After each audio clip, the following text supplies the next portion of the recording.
শাকিব খান।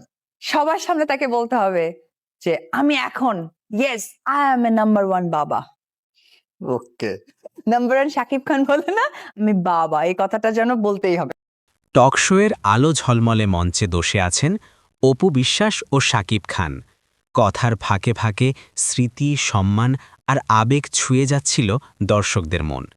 হঠাৎ অপু বিশ্বাস ছেলের দিকে ইঙ্গিত করে আবেগভরা কণ্ঠে বললেন, জয় আমাদের ভালোবাসার সবচেয়ে সুন্দর পরিচয়। আজ থেকে ২০ বছর পরও যদি কেউ আমাকে জিজ্ঞেস করে, আমি নির্দ্বিধায় বলবো, শাকিব খান আমারই থাকবে, কারণ জয়ের বাবা হিসেবে তিনি আমার জীবনের অংশ।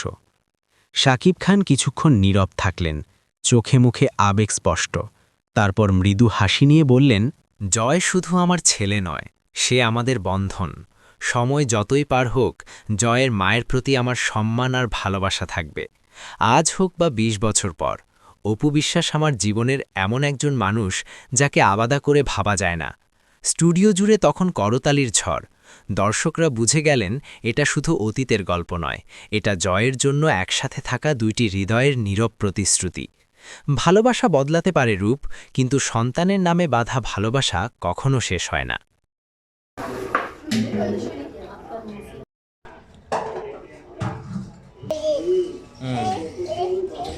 সরো সরো আন্দাজ সরো, রুটি বানাতে তুমি সরো না, তুমি সরো না, দেখুস নি আন্দাজ সারা নি, দেখুস নি দি,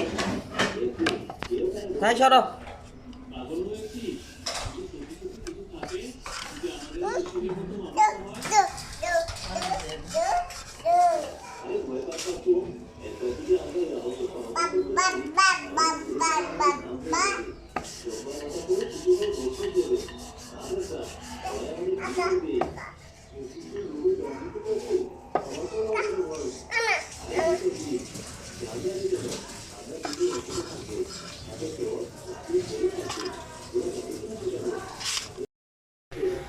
লুটি বেলো। বন্ধুরা দেখতে পাচ্ছেন আমার ছোট্ট বেবিটা, আমার মেয়েটা, আমার মাটা লুটি বেলতেছে। তুমি আসছো কেন এখানে? তুমি লুটি বেলো, যাও যাও ওইখানে লুটি বেলো, ওইখানে লুটি বেলো, যাও যাও যাও যাও যাও। এই আমার ছোট্ট বাবুটা, আমার মাটা লুটি বেলতেছে, দেখছো? তোমরা দেখো ভালো করে, দেখো আমার মা কিভাবে লুটি বেলে। লুটি লেগে গেছে, লুটি বেলো, লুটি বেলো। আমার কই যে মাটা, দেখতে পাচ্ছেন দর্শক, আমার মাটা কিভাবে লুটি বেলতেছে, লুটি বানাচ্ছে। কেঁচা কেঁচা এগুলো খাই ফেলতেছ,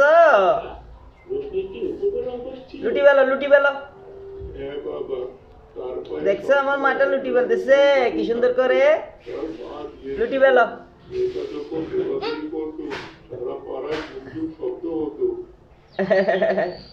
আমরা শাসন তুই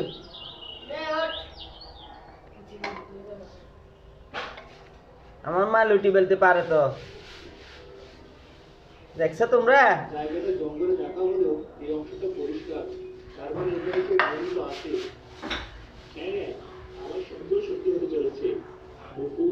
আম্মা লুটি বেলো, আম্মা সুন্দর করে লুটি বেলো, লুটি বেলো, লুটি বেলো।